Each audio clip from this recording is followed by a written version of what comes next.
Olá, tudo bem com você? Eu sou o engenheiro Alan Rodrigues e esse aqui é o primeiro episódio do Projected. É uma parceria entre eu e o Rafael Bastos, que é designer do produto. A gente vai falar sobre alguns temas relevantes das nossas áreas, que contemplam aí tanto a parte de design quanto a parte de engenharia também. Nesse episódio a gente vai falar sobre design generativo. E se você gosta desse tema, já me segue por aqui, não deixe de comentar também a sua opinião e curtir, que é muito importante para o algoritmo saber que é um vídeo relevante. E assim que tiver disponível esse formato em podcast, eu vou colocar o link aqui na descrição para você conseguir acompanhar por lá também, só por áudio, se for da sua preferência. Beleza? Então fique aí com o vídeo.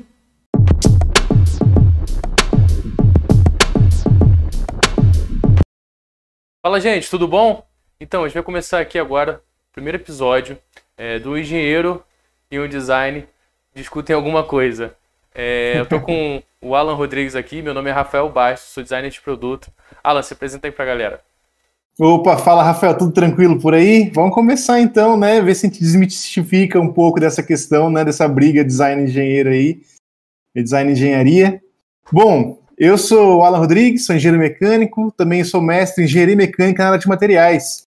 Então eu falo bastante sobre produtos plásticos, sobre desenvolvimento do produto como um todo, a parte de ferramenta, toda a parte de criar a geometria em si para ter um bom processo lá para frente, né? Então o próprio projeto para manufatura. Então estou aqui hoje, né? A gente vamos conversar sobre esse tema polêmico aí do design generativo, uma coisa que veio bastante nova aí, que eu acho que tem tudo a ver com impressão 3D, né, que tanto eu mexo, quanto você também mexe, o Rafael mexe também, então eu acho que tem tudo a ver. É isso. Bom, apresentando um pouquinho melhor, eu sou Rafael Bastos, sou designer de produto, fiz uma especialização em design generativo pela Autodesk, e esse assunto é muito interessante, é uma coisa nova, principalmente no Brasil. A gente basicamente, acho que não tem ninguém aqui que está fazendo isso. E tem uma aplicação incrível, tanto para a indústria quanto para produtos finais, aeroespacial, principalmente a galera está utilizando muito isso lá fora. E a gente vai desmistificar aí o que é isso, onde vale a pena ser aplicado. E vamos lá então, é isso. Eu acho que a gente talvez possa dar um passo atrás e também explicar para as pessoas o que é o design generativo, né? Porque eu acho que pode ter muita gente que está chegando aí e não entende muito bem como é que funciona, o que é. Você quer falar para a gente um pouquinho? Não, pode falar, você é especialista no assunto. Então, basicamente o design generativo, ele quebra um pouco o paradigma de como nós desenhamos coisas, como é que o ser humano constrói as coisas. Antigamente a gente, até hoje, né, isso é utilizado, a gente pensa em alguma coisa e desenha ela, enfim, pode ser tanto desenho como fazer um protótipo, uma massinha, enfim, o que for, a gente idealiza, constrói e testa. Deu problema, a gente vai lá, imagina de novo, constrói, testa. Isso é um pouco da dialética, né, a forma até do ser humano de raciocinar. O design generativo quebra completamente esse padrão. Em vez da gente desenhar o que a gente quer, a gente vai informar para o programa quais são as solicitações, o que aquela peça tem que cumprir de função, e o programa vai sugerir diversas formas de acordo com o meio de manufatura, o material que você quer utilizar, enfim, os encaixes, tudo isso. Então, basicamente, em vez de nós desenharmos, o software ele vai utilizar. Tem alguma coisa para complementar? O que eu ia falar é que as geometrias que a gente vê, principalmente quando você não tem uma limitação muito boa de processos de fabricação ali que você vai utilizar, né? Você acaba tendo geometrias ali praticamente impossíveis de fazer em outros tipos de processos ou extremamente difíceis e também quase impossíveis de um ser humano desenhar, né, no software paramétrico. Pegar, sei lá, Fusion, Inventor, SolidWorks, CATIA, pegar um software e desenhar. Então fica realmente bem complexo aí. Dá para ver, tem aquela carinha de design generativo quando você vê a peça. E lembra muito os nossos ossos, os ossos do ser humano. Né? Tem uma pegada muito orgânica, assim, que é muito interessante até para a gente observar como é que a natureza é tão inteligente. Né? Porque ela já sabe a forma que é mais resistente, enfim, e utiliza isso aí durante muitos anos. Né? Milhões de anos aperfeiçoando as geometrias naturais. E a gente só está começando a abrir essa caixinha agora, né? Mas assim, e o legal disso tudo é que você ainda pode adequar isso ao que você tem dentro da sua casa, né? O que você tem de ferramenta, o que você tem se você tem uma usinagem, se você tem uma impressora 3D, se você tem, enfim, uma laser cutter, né? Tipo, você pode falar pro programa, olha, eu tenho isso aqui, o que eu posso fazer de melhor com isso? E você não conseguiria desenhar essa forma se você pensasse, nem que você tivesse anos e anos de experiência desenhando. Eu acho que é humanamente impossível você pensar as formas ali, levar em consideração todas aquelas informações que o software consegue computar. Vou fazer uma pergunta pro Alan, e aí depois ele faz uma para mim, e a gente vai trocando ao longo desse episódio aqui. Bom, a primeira pergunta é: qual a aplicação industrial do design generativo? E a gente pode utilizar ele na construção de ferramentarias também? Bom, então, Rafael, a questão do design generativo para aplicação industrial, principalmente em ferramenta, eu acho que é uma excelente aplicação, tá? Justamente pela dificuldade que você tem de fazer uma produção até em escala dessas peças. É possível? É muito possível, sim, mas acaba ficando um pouquinho mais custoso, né?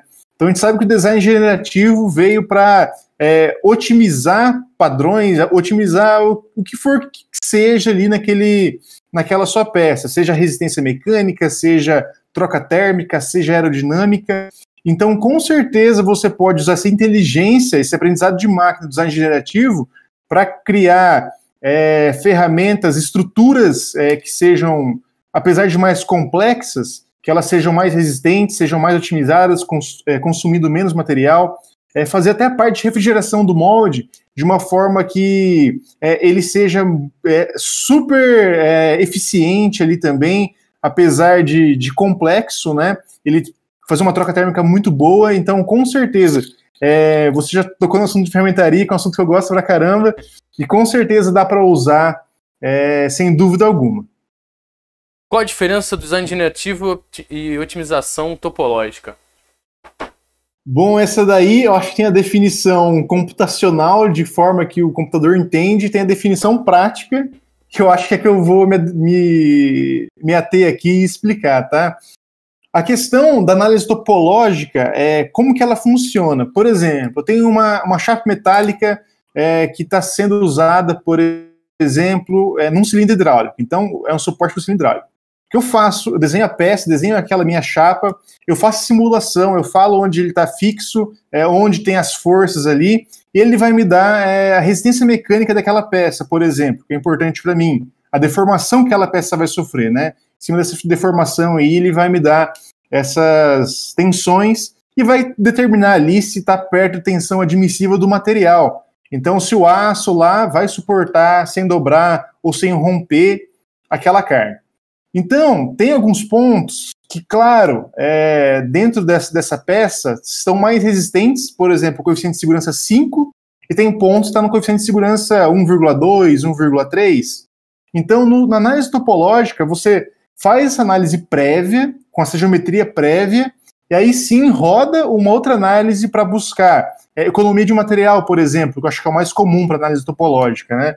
Então você roda, eu quero economizar cerca de 30% de material, mas eu não quero ter um coeficiente de segurança menor que 1,5 para essa minha aplicação. Então o software vai encontrar essa geometria, reduzindo o material que já existe, que você já desenhou, já tem o projeto dele, e com base na simulação também.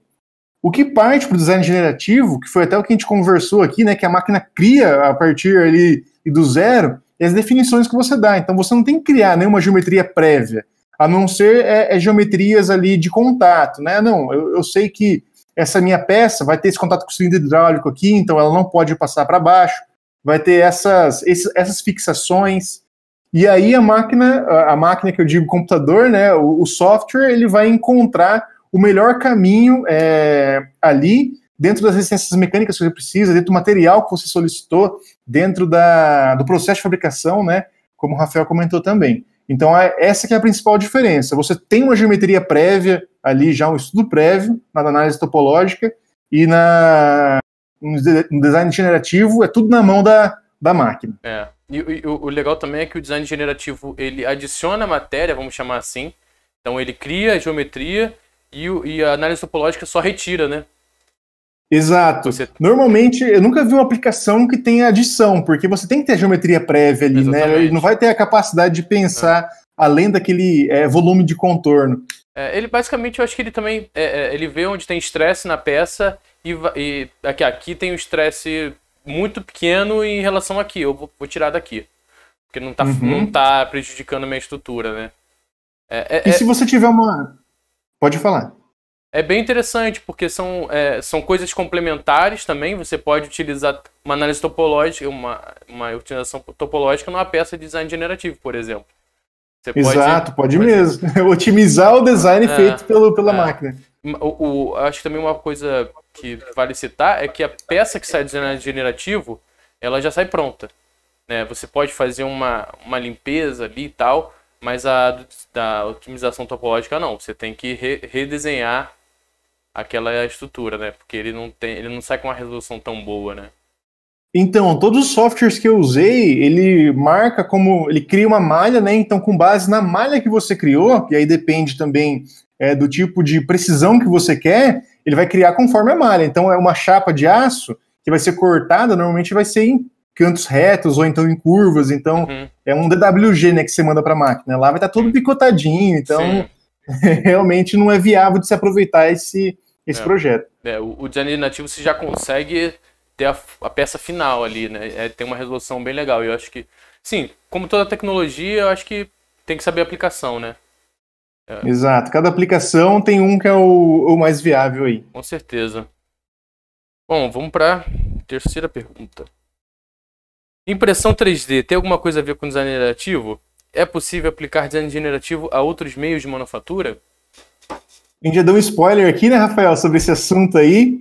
Eu acredito que a parte de manufatura aditiva, a impressão 3D, praticamente foi feito, ou o design generativo foi feito para manufatura aditiva, porque você trabalha com vários graus de liberdade ali, você pode ter geometrias extremamente complexas, praticamente impossíveis de se fabricar de outra forma. Então, às vezes, para você ter uma peça gerada ali com toda a liberdade que você deu à máquina ali para criar esse design, você precisa de um centro de usinagem de 5 eixos, dar vários tombos na peça para usinar em vários pontos diferentes para conseguir uma melhor otimização ali. Mas o que acontece, né? Eu acredito que você consegue a melhor peça, a peça mais otimizada por manufatura aditiva. As outras, você tem uma otimização muito boa também da máquina fazendo esse projeto, né?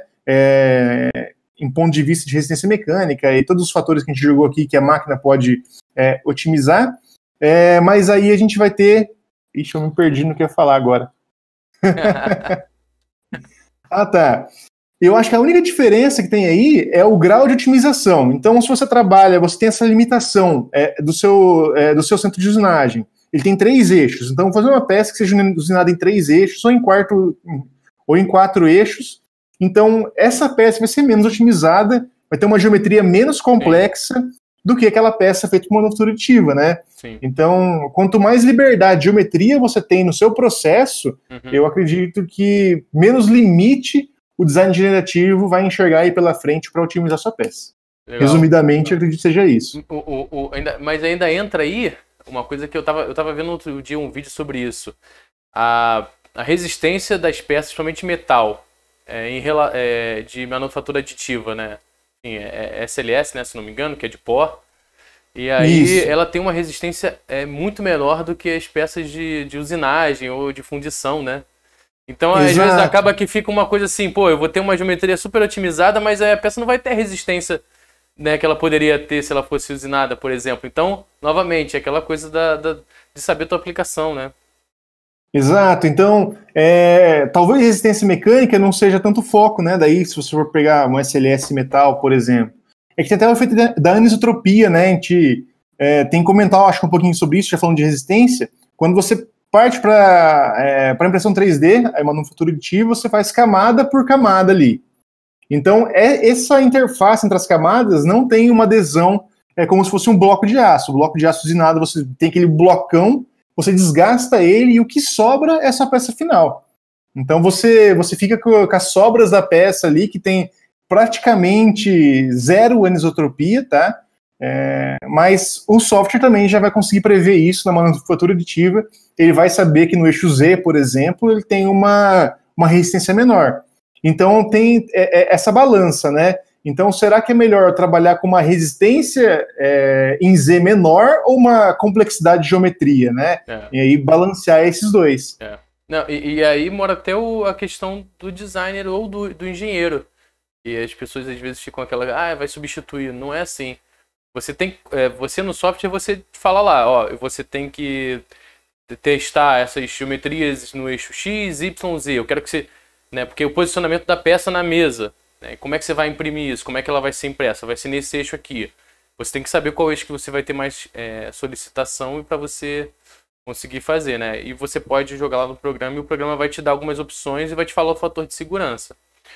Mas a gente ainda está também numa bem embrionário na questão, acho que você pode falar muito melhor que eu, mas na simulação desses materiais de manufatura aditiva, né? Que a gente joga no software, ele não tem banco de dados para isso, porque, enfim, cada lugar tem um material diferente e você tem todas essas questões enfim, da qualidade da impressão, que cada pessoa tem uma máquina diferente, então é uma coisa bem complexa, né?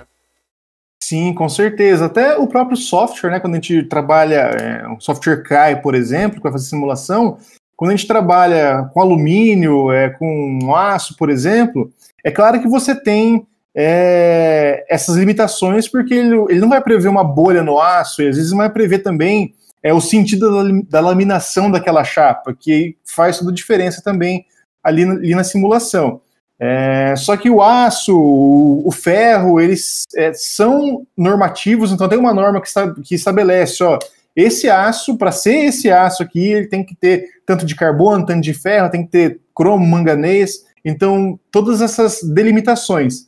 Então na parte do plástico você pega, eu vou usar um PP, PP copolímero, PP homopolímero, PP random, o que você vai usar ali? Qual que é seu PP? Qual que é a grade dele? Então é um PP que tem mais fluidez, é para injeção, é para filme, é para extrusão. Então você já abre um leque enorme. Cada fabricante tem o seu. E manufatura aditiva, além da gente ter essa variação de grades, a gente tem ainda da variação de quem está processando, quem está imprimindo. Que temperatura está usando, orientação, temperatura do ambiente também influencia, umidade do ambiente. Muita coisa. Tudo isso é muita influência para a gente computar aí, né?